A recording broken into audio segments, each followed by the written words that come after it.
அனைவருக்கும் வணக்கம்.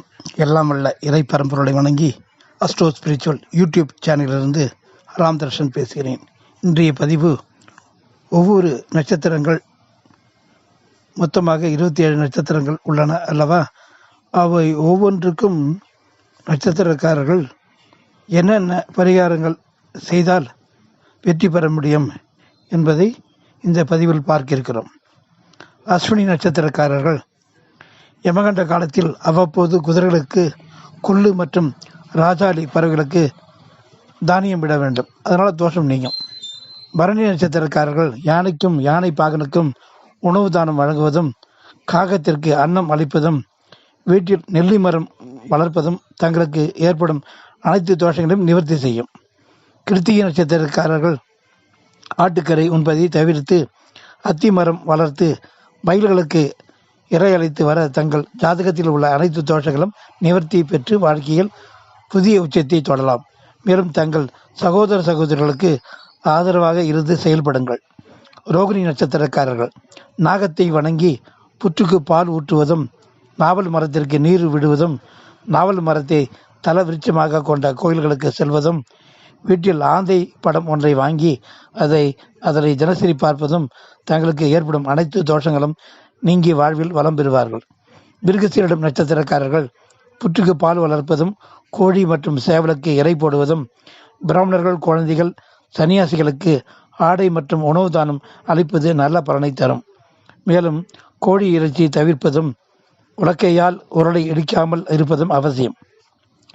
திருவாதிரை நட்சத்திரக்காரர்கள் பாம்புகளுக்கு பால் கொடுப்பதும், நாய்களுக்கு துரோகம் இழைக்காமல் இருப்பதும், புற்று மாரியம்மனை வணங்குவதும், ஆடலரசன் சிவபெருமான் உள்ள திருத்தலங்களான மதுரை, சிதம்பரம், குற்றாலம், திருநெல்வேலி உள்ளிட்ட திருத்தலங்களுக்கு சென்று வருவது தங்கள் வாழ்வில் ஒரு நல்ல மாற்றத்தை ஏற்படுத்தி நன்மை செய்யும். புனர்பூசம் நட்சத்திரக்காரர்கள் பூனைக்கு தீங்கு விளைவிக்காமல் இருக்க வேண்டும். மூங்கில் மரங்களை நட்டு வளர்ப்பதும், மூங்கில் மரங்களை தல விருட்சமாக கொண்ட கோயில்களுக்கு செல்வதும், அன்னப்பறவையுடன் கூடிய சரஸ்வதி தாயாரை வணங்குவதும், ஆட்டு இறைச்சி தவிர்ப்பதும் தங்களுக்கு ஏற்படும் அனைத்து தோஷங்களையும் நீங்கி வாழ்வில் வளம் பெறலாம்.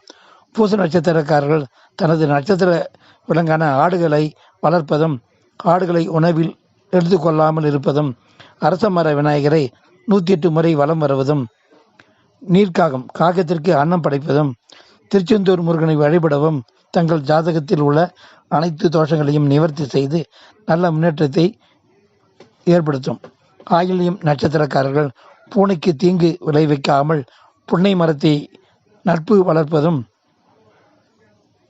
கிச்சிலி போன்ற பறவைகளுக்கு உணவளிப்பதும், புற்றுகளுக்கு பால் வளர்ப்பதும், திங்கட்கிழமை ஆயில்யம் நட்சத்திரம் கூடிய நாளில் ராகு காலத்தில் ராகு பகவானுக்கு பால் அபிஷேகம் செய்வதாலும் சகல தோஷங்களும் நிவர்த்தி பெறும்.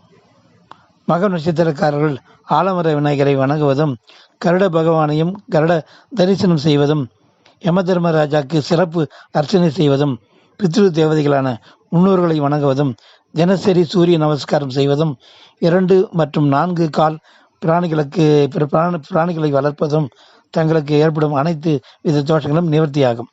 பூர்வ நட்சத்திரக்காரர்கள் விநாயகருக்கு விநாயகர் வாகனத்திற்கும் சிறப்பு அபிஷேகம் செய்வதும், கருடனை வணங்குவதும், ஸ்ரீரங்கம் கருட பகவானுக்கு சிறப்பு ஆராதனை செய்வதும், பலாமரத்தை தலவிருட்சமாக கொண்ட கோயிலுக்கு செல்வதும், வருடம் ஒரு முறை காஞ்சி காமாட்சி மற்றும் ஸ்ரீ வில்லிபுத்தூர் ஆண்டாள் தாயாரியம் தரிசனம் செய்வதும் தங்கள் ஜாதகத்தில் ஏற்படும் அனைத்து தடைகளும் நிவர்த்தி பெறும். உத்திரம் நட்சத்திரக்காரர்கள் பொதுவாக பசு மாடுகளுக்கு அகத்திக்கரை, வெல்லம், பச்சரிசி போன்ற உணவளிப்பதும், அலரி அல்லது இலந்தை மரத்திற்கு நீர் ஊற்றுவது, இந்த நட்சத்திரத்தில் பிறந்த மகாலட்சுமி தாயாரியும் தேவகுரு பிரகஸ்பதியும் வணங்குவதும், ஸ்ரீரங்கத்தில் உள்ள ஸ்ரீ லட்சுமி அம்சமாக இருக்கும் வில்வ மரத்தை வலம் வந்து வணங்கலாம். மேலும் உத்திரமும் வெள்ளிக்கிழமையும் சேரும் நாளில் வீட்டில் அஷ்டலட்சுமி பூஜை செய்வதில் நல்ல முன்னேற்றத்தை தரும்.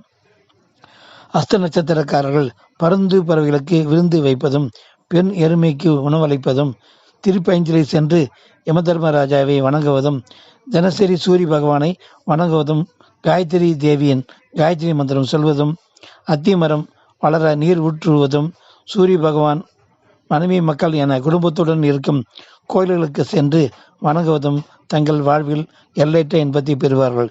சித்திரை நட்சத்திரக்காரர்கள் புலியுடன் கூடிய ஐயப்பனை வணங்குவதும், வில்வ மரம் தலவிருச்சங்கள் சென்று வழிபடுவதும், வில்வ மரம் நட்டு வளர்ப்பதும், மரங்கொத்தி பறவைக்கு உணவளிப்பதும், தேவதச்சன் விஸ்வகர்மா ஆலயம் செல்வது, ஸ்ரீரங்கம் சக்கரத்தாழ்வாரை வணங்கி 16 நெய் தீபம் ஏற்றுவதும், ஆண்டுக்கு ஒரு முறை ஸ்ரீ சுதர்சன ஹோமம் செய்வதால் தங்களுக்கு ஏற்படும் அனைத்து இன்னல்களும் நீங்கி சக்கரத்தாழ்வாரின் 16 ஆயுதங்கள் உதவியுடன் 16 செல்வங்களுடன் வாழலாம்.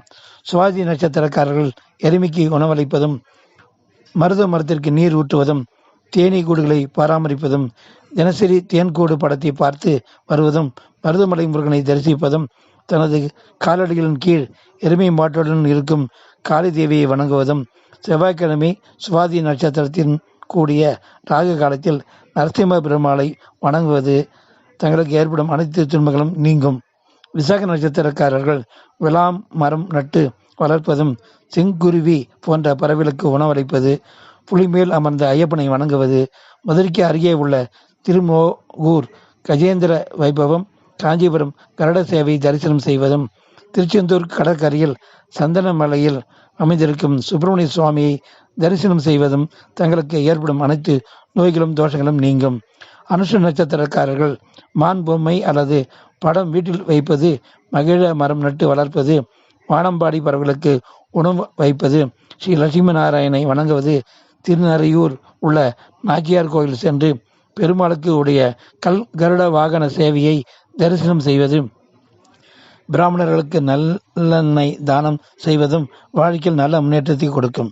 கேட்டை நட்சத்திரக்காரர்கள் மான்கள் படத்தை அவ்வப்போது பார்த்து வருவதும், திருச்சி அருகே திருப்பராய்த்துறை சென்று சிவபெருமானை வணங்குவதும், திருவடந்தி ஊரில் உள்ள ஸ்ரீ லட்சுமி வராக பெருமாளையும், ஸ்ரீ முஷ்ணத்தில் உள்ள ஸ்ரீ பூவராக பெருமாளையும் வணங்கி வர தடைப்பட்ட அனைத்து சுப காரியங்களும் இனிதே நிறைவேறும். மூல நட்சத்திரக்காரர்கள் நாய் இனங்களுக்கு துரோகம் இழைக்காமல் பிஸ்கட் போன்ற உணவுகள் அளிக்க வேண்டும். மராமரம் வளர்ப்பதும், பருந்துகளுக்கு உணவளிப்பதும், பிரதி மூலம் நட்சத்திரத்தில் ஸ்ரீ ஆஞ்சநேயரை வழிபட மற்றும் ஸ்ரீ ராமஜெயம் சொல்ல அனைத்து தோஷங்களும் விலகப் பெற்று மகிழ்ச்சியாக வாழ்வார்கள். போராடும் நட்சத்திரக்காரர்கள் குரங்குகளுக்கு பழங்கள் தருவதும், வஞ்சி மர தலங்களுக்கு செல்வதும், கௌதாரி பறவையை பார்த்து வருவதும், வருண பகவான் உள்ள கோயில்களுக்கு சென்று வருவதும், தங்கள் பிறந்த ஜென்ம நட்சத்திரத்தன்று திருவானைக்காவல் ஜம்புகேஸ்வரர் சமேதா அகிலாண்டேஸ்வரியை தாயாரை வழிபட்டு வர சகல தோஷங்களும் நீங்கி வாழ்வில் நல்ல நிலை அடைவார்கள். உத்திராடம் நட்சத்திரக்காரர்கள் பசுக்களுக்கு அகத்திக்கரையை வழங்கி வர குழந்தை பாக்கியமும், கிரிப்பிள்ளை படத்தை பார்த்து வர நன்மைகளும், பலாமரம் வளர்ப்பதும், வளையான் பறவைகளுக்கு உணவளிப்பதும், ஸ்ரீரங்கத்தில் உள்ள விஸ்வேஸ்வரர் வணங்குவதும், பிள்ளையார்பட்டி பாண்டிச்சேரி மணக்குல விநாயகர் உட்பட அனைத்து விநாயகர் கோயில்களுக்கு சென்று வணங்குவதும், யானைகளுக்கு வாழைப்பழம் வழங்குவதும் சகல நன்மையையும் தரும். திருவோண நட்சத்திரக்காரர்கள் குரங்களுக்கு வாழைப்பழம் வழங்கவும், வீட்டில் எருக்கு விநாயகர் வைப்பதும், நாரைகளுக்கு உணவளிப்பதும், செவ்வாய் பகவானை வணங்குவதும், ஸ்ரீ லட்சுமி ஐகரியவர் மற்றும் திருமலை சீனிவாச பெருமாள் உருவம் கொண்ட ஸ்ரீ மகாவிஷ்ணுவை வழிபடுவதும், சிராவணம் மற்றும் ஏகாதசி விரதம் இருப்பது தங்களுக்கு அனைத்து நன்மைகளையும் பெற்று தரும். அவிட்டம் நட்சத்திரக்காரர்கள் அத்ரவன், அனிலன், அனலன், ஆபன், சோமன், துருவன், பிரித்யூசன், பிரபாசன் ஆகிய அஷ்ட வசுக்கள் வணங்குவதும், சிங்கம் உருவம் கொண்ட படங்களை பார்ப்பது, வன்னி மர தலங்கள் சென்று வணங்குவது, பொன்வண்டு பார்ப்பது, அனந்த கோலத்தில் இருக்கும் பெருமாளை வணங்குவது, சப்த கன்னியர்களை வணங்குவதும் தங்கள் வாழ்க்கையில் மிகுந்த நன்மையை ஏற்படுத்தும். சதிய நட்சத்திரக்காரர்கள் காக்கைக்கு அன்னமிட்டு முன்னோர்களை வழிபடுவது, குதிரைகளுக்கு கொள்ளு தருவது, கடம்ப மரம் தலவிருட்சமாக கொண்ட குளித்தலை கடம்பவனேஸ்வரர் வணங்குவதும், திருப்பயஞ்சலி சென்று யம தர்மராஜாவை வணங்குவதும், எருமை மாட்டிற்கு அவ்வப்பொழுது அகத்திக்கீரை தருவதும், முன்னோர்களுக்கு செய்ய வேண்டிய கடமைகளை தவறாமல் செய்வதும் தங்கள் வாழ்க்கையில் நல்ல நன்மையை பெறுவார்கள்.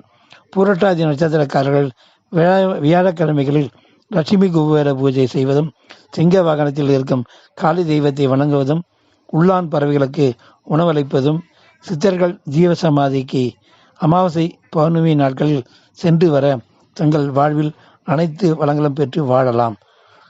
உத்திரட்டாதி நட்சத்திரக்காரர்கள் பசுபதீஸ்வரர் மற்றும் பசுக்களை வணங்குதல், வேப்பமரம் வளர்த்து வருவதும், கோட்டான் பறவைகளுக்கு உணவளிப்பதும், தங்கள் ஜென்ம நட்சத்திர நாளில் கோபூஜை செய்வதும், பசுக்கள் வழிபட்ட சிவாலயங்கள் சென்று வழிபடுவதும், காமதேனு கோயில்களுக்கு செல்வதும் தங்களுக்கு ஏற்படும் அனைத்து இடர்களையும் நீங்கி வாழ்வில் நல்ல முன்னேற்றத்தை ஏற்படுத்துவார்கள்.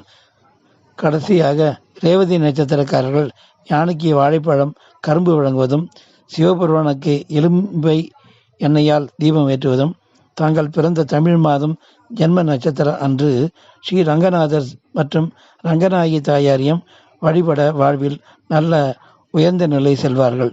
ஆகவே மேற்கொண்ட 27 நட்சத்திரக்காரர்கள் மேற்கொண்ட பரிகாரங்களை செய்து வாழ்வில் சுபிட்சம் பெற எல்லாம் வல்ல இறை பகவானை வேண்டி விடைபெறுகிறேன். நன்றி, வணக்கம்.